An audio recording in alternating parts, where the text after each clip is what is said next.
Own voice. Patty Culhane, Al Jazeera, Washington. So could this be Hillary's time? Jason Johnson is a professor of political science at Hiram College in Ohio. He joins us from Atlanta. And Bill Schneider is a political analyst and expert on public opinion. He's live for us in Washington, D.C. Jason, Bill, thank you very much for joining us. I want to play this clip, Bill, of what you said when we spoke a few days ago. And I asked you who would be running in earnest for the Democrats. In earnest, Hillary Clinton. After Hillary Clinton, there's Hillary Clinton. In fact, there's only Hillary Clinton. There are a few other candidates who are thinking about running. Some people are trying to get Senator Elizabeth Warren of Massachusetts to run to Hillary Clinton's left. But I'll tell you something. If Hillary Clinton doesn't run, there's no way the Democrats are going to keep the presidency. Right, Bill, she lost out to Barack Obama in 2008, but this time is that presidential nomination a sure thing for her?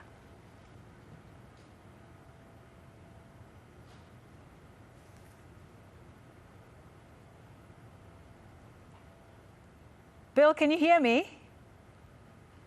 I can hear you now, yes. Okay, right. So as I said, Hillary Clinton, lost out to Barack Obama in 2008. But do you think that this time round, that presidential nomination is a sure thing for her?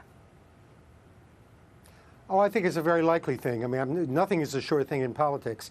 But look, there will be a few other contenders. Some of them have already indicated an interest in the race. But she's miles ahead of anybody else.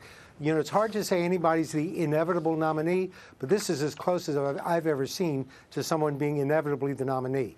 The general election in November of next year, that's a different story. Yeah, we will look at that a little bit more closely, of course. Jason, what do you think? Is she guaranteed to get this nomination? She was a hot favorite back in 2008 as well, wasn't she? But then she lost out to Obama. Unless Barack Obama jumps in the field, Hillary Clinton is going to win this nomination. There's absolutely nobody on the Democratic side that can raise the kind of money, that has the name recognition, or has the passion behind her. One important thing to remember, there are large constituencies in the United States who basically feel that Hillary Clinton should have been the nominee last time. And those people have been waiting 8 years to put her in this position. So unless Hillary Clinton decides that magically she doesn't want to run, she's getting that nomination. Yeah, Bill, but as you said, winning that nomination is quite a different thing from winning the election. That's true. And it's a very big deal here because Democrats are desperate to keep hold of the White House. If Democrats don't keep the White House next time, and it's going to be tough because it's very rare for a party to win the White House 3 elections in a row. Twice in a row is often done. 3 times in a row, it's only happened once in the last 65 years. But Democrats are desperate to keep hold of the White House because if Republicans control Congress, as they now do, and they get hold of the White House, they will obliterate all the legacies of Bill Clinton and Barack Obama, 16 years of Democratic presidents within 100 days. And Democrats know that. Jason, what is Hillary Clinton going to have to do to get Americans to vote for her?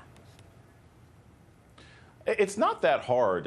You know, Hillary Clinton has a lot of people who already like her. She lacks the soft skills to convince anyone. There's no one who doesn't know how they feel about Hillary Clinton. She's been in the public eye for 20 years. So her challenge is to simply get those people who want to hold their nose at the idea of voting for another Clinton, or those people who are concerned about whether they want to turn out to get out to vote. If she gets her core constituencies out of women, minorities, young people, and even senior women, she will pretty much beat any Republican candidate who will go up against her, whether it's Bush or Scott Walker. Hey, Bill, Barack Obama has said that Clinton would make an excellent president. Do you think that in many ways she's a stronger candidate now than back in 2008? I'm certain of that because she's learned lessons from the 2008 campaign. She's learned a lot about foreign policy because of her stint as Secretary of State, and she's been a good soldier for the party. I think she understands that what Americans want, and this can change any year, but what Americans want for 2016, as we look at it right now, is someone who can get things done. Now, that's partly a criticism of Obama. A lot of people respect him and admire him, but he wasn't very good at getting things done after he initially passed the health care bill. That's a complaint you hear a lot. I think Hillary Clinton wants to appeal to voters as someone who's not only tough and resilient, but who also knows how to get things done, because that's what Americans are looking for. Jason, last word to you. Do you think she's going to be running a very different campaign this time from 2008? Some experts call that dysfunctional. Yes, she's got a much better staff. She's learned her lesson, and she has a perfect position in which to run because after everyone saw what happened between her and Obama in 2008, no one thinks she's going to be the same kind of president. I think she's in the catbird seat, and she's pretty much going to be able to establish whatever she wants to talk about and set the narrative for 2016. All right, we're all going to be watching very closely. Gentlemen, thank you both very much for joining us here on Al Jazeera. Jason Johnson, professor at Hiram College, and Bill Schneider, political analyst and expert on public opinion.